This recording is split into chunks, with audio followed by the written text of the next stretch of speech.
Bandeko Bolingo, bonjour, to bonsoir, to bonne nuit, to bonne matinée. Ezanga Wabino, le diplomate Robert Mbelo, Mubundeli Amboka, naye lelo ko sakolela bino makambo oyo eza koleka sikoyo na mboka na biso.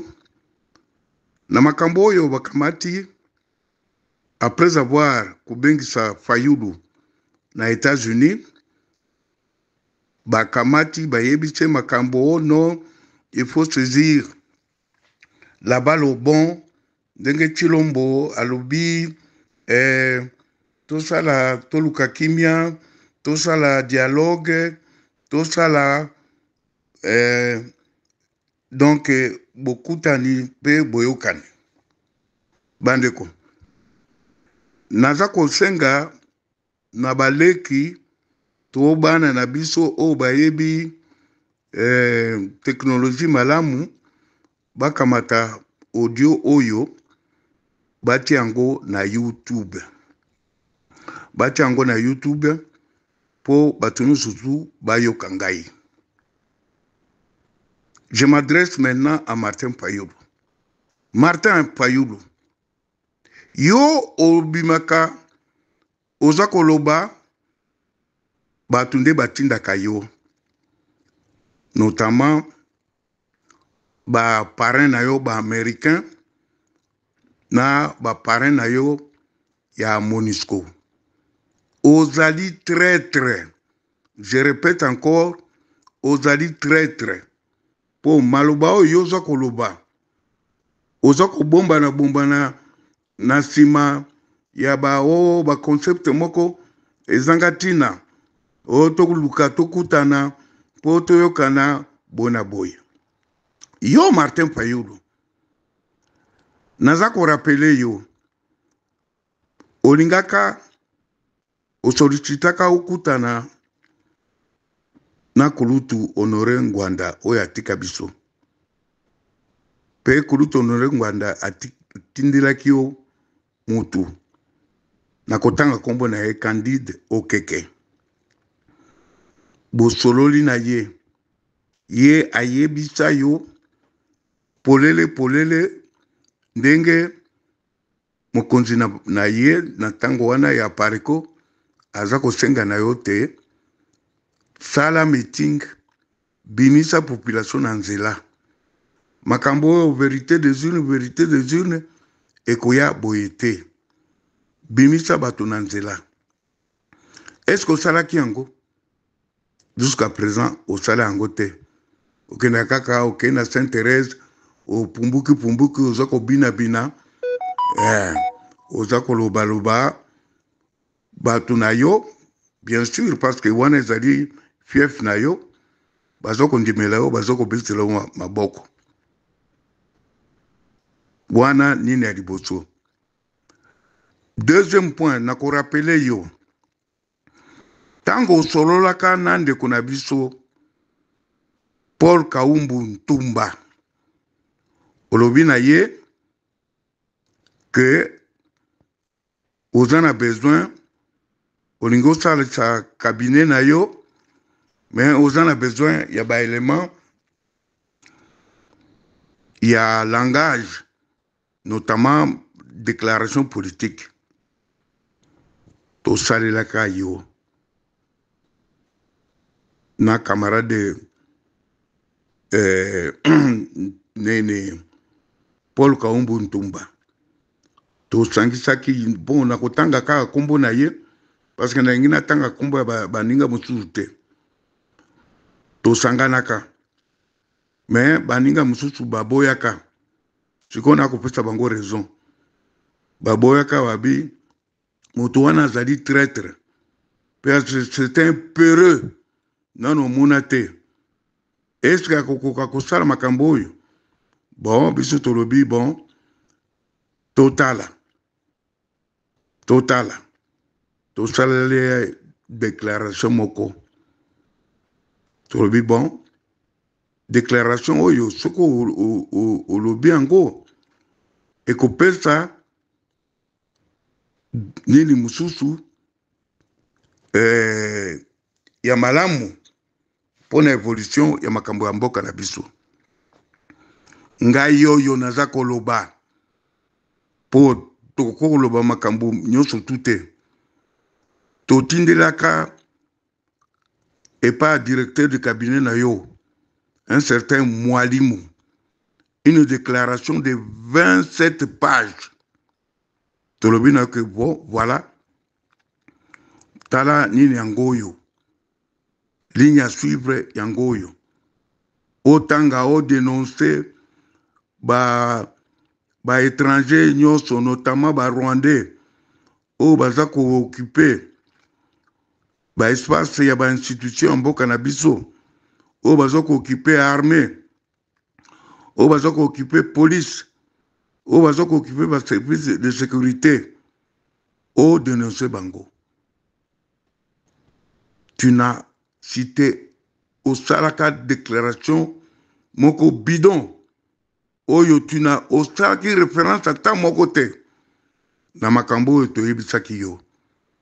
Ozali traître, yo na Chilombo, bozali ba traître à la nation, bozolinga ko distraire batu na makambo na bino ya ba dialogue. Parce que tu nani ndeko moninga Kobe Kimpele asalaki soki bosali ya mbala oyo dialogue ekozala 70e dialogue.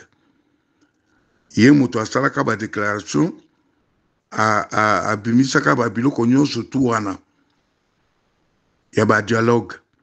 Bomoni ayaka koloba likambo moko lorsque ba Burundais baza kolinga bayokana, on a tué, les Rwandais ont tué tous les présidents burundais. A commencer par Oyo Bakweyaki na avion, il y a président Abiyarimana, Boyebi yango. Alors, ngai nazoko luba boye, nazoko répéter lisusu. Ke bandeko, baleki, toba na obayebi, technologie, makasi, bakotsa audio na ngai oyo na YouTube. Bandeko ba Congolais boye ba bien. Bato baza kobundisa mboka na biso tozali na ba tribu mibale. Tribu oya Batutsi d'un côté, na tribu Baluba du Kasai, notamment Baluba ya IDPS oyo bazali na kati ya organisation na bango o baza kobenga force du progrès. Tika na yebisa biso bino. Nani atekaki territoire ya Masisi, Ruchuru na Nyiragongo na 2006 sous ordre ya Hippolyte Kajambere Kanambe alias Joseph Kabila. Kombo na ye ezali Raymond Tshibanda. Raymond Tshibanda asalaki accord moko na CNDP. CNDP ya Kundabatware. Na ba Désiré Kamandi. Ezali une organisation, une milice Tutsi. Mais président Obasanjo atunaka Raymond Tshibanda. Il n'est pas encore mort. Il est là, il est vivant. Abi me yoko signé accord oyo penza. Abi yes. Abi parce que Obasanjo batindaka ye par bato yo l'organisation mafieuse oya ba ya communauté mafieuse occidentale, notamment les Nations Unies de Batinda qui est pour avoir un des témoins. Mais a signé accord quand Ndengewana, ba Rwandais, babeti maboko balobi tozwi territoire ya Ruchuru, Masisi na Nyiragongo. Parce que nazona bato baza na libunga bazoloba bunangana oui bunangana c'est récent. Nazo kolobela mbino makambo lekaki na 2006. Parce qu'avant 2006, il y a eu 2005 brassage na mixage. Oyo politique Kanambe à Salaki avec l'appui de M. André Flao, ancien ministre belge de la Défense. Il n'est pas encore mort. Flao est encore vivant. De Basalaki et Lokowana pour permettre à ce que ba proxy na bango totolo ba stadi na bango ya Rwanda bakota na kati ya armée yango wana bomonaki babisengimana tisikoyo inspecteur général de police omonaki ba généraux nyonso o baza na kati ya état major pour la plupart baza ba Rwandais.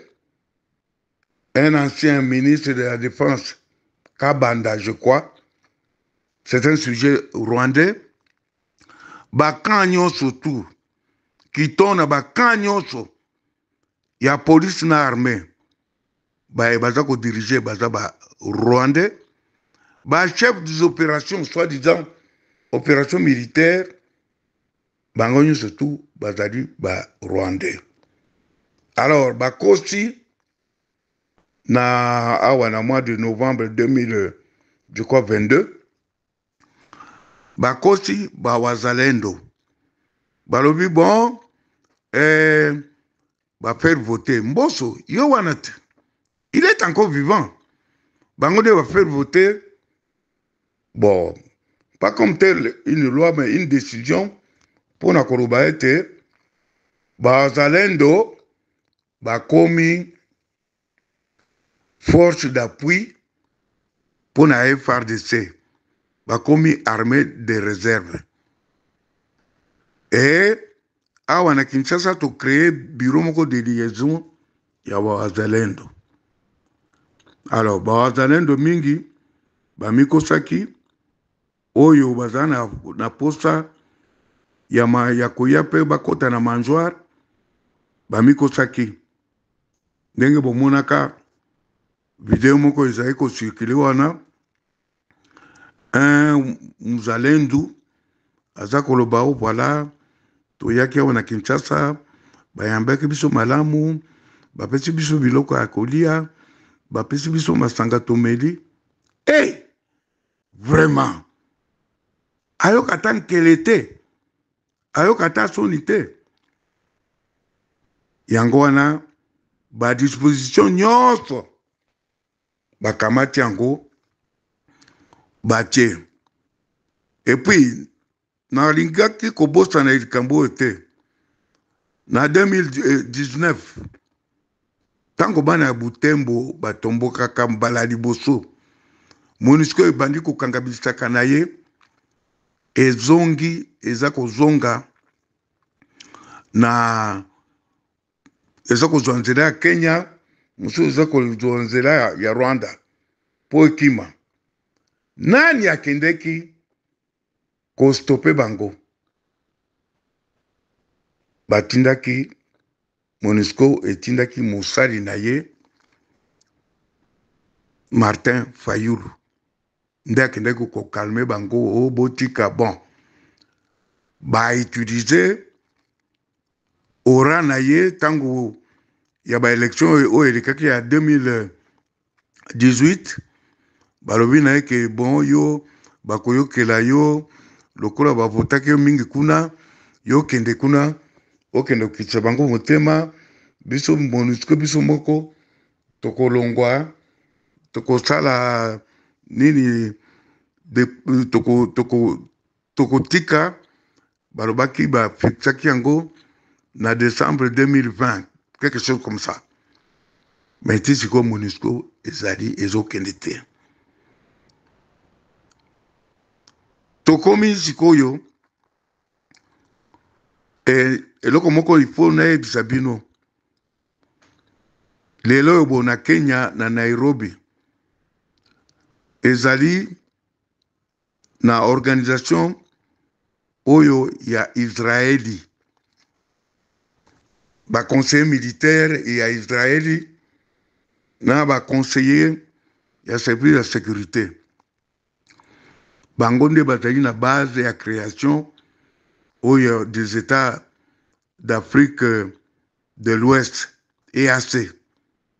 Bango bayebisaka ba Rwandais na ba Burundais o ba tolo ba Tutsi banilotique o basanganaka na bango na 2019 na koyeba date mosusu te me nini yango bayebisi bango boye soki bino bozo kolinga kosala makambo na bitumba bokokoka mpenza ya bitumba te, bosala yango na baaccord. Yango wana bomoni baaccord kilikili oyo Félix aza kosinye. Bon, wana nakangi nano parenthèse ndenge wana naza kokende koyebisa bino. Selon l'article 42 de l'arrangement de La Haye de 1907, un pays sous occupation lorsqu'il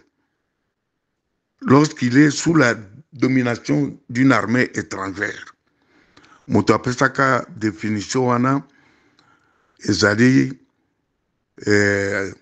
professeur Badevan ozaki professeur na Institut des études internationales na Paris oye panga na tangaka na université à Paris 2, professeur Badevan, et puis professeur de Badevan atikalaka mwana na ye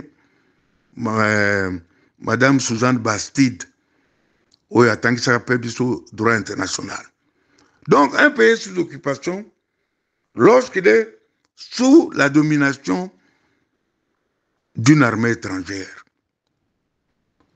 À l'heure qu'il est, la République démocratique du Congo est sous la domination d'une armée ou sous la domination des armées étrangères. Natangana nous ba armée yango. L'armée du Rwanda, l'armée du Burundi, l'armée du Kenya, l'armée de la Zambie, ainsi que des armées Oyo, il y a des mercenaires blancs, il y a exécutif outcome. Ce qui est bien côté exécutif outcome, est la plus grande multinationale de mercenariat au monde. Et pas qu'on a Bob Denard, Jean Scram, qui recruté. Ils ont un siège dans Johannesburg. Devise dans Bango, ils ont dit right to kill. Il y a droit de tuer. Il y a lolaka yakoboma. Bango ni na bango, mutu muindu aza nyama. Aza lokola kutu bambwa na bango ya appartement. Baleki na valeur par rapport na batu muindu. So bomoni bango bobo en bango. Voilà nini yango ezawana. Alors, nakotangela bino que non seulement Mboka na biso est occupé, notre pays est occupé, mais aussi tous les dirigeants, enfin, na bengaka dirigeant par commodité de langage. Tous ceux qui prétendent être des politiciens congolais sont soumis aux oukases et aux dictats de la communauté mafieuse occidentale. Donc, bozo komona wana, ba Martin Fayulu, ba Chilombo, ba Jean-Pierre Bemba, nyonso tu bokenda kokumisa bango soki bauti na kamwa voyage moko ya pampamba, voyage personnel, ala bino boke pe na aéroport kuna bozo ganga. Nyonso wana bazali soumis na ba ndingisa ya batutsi oyo bavandi na Kinshasa. Mututsi moko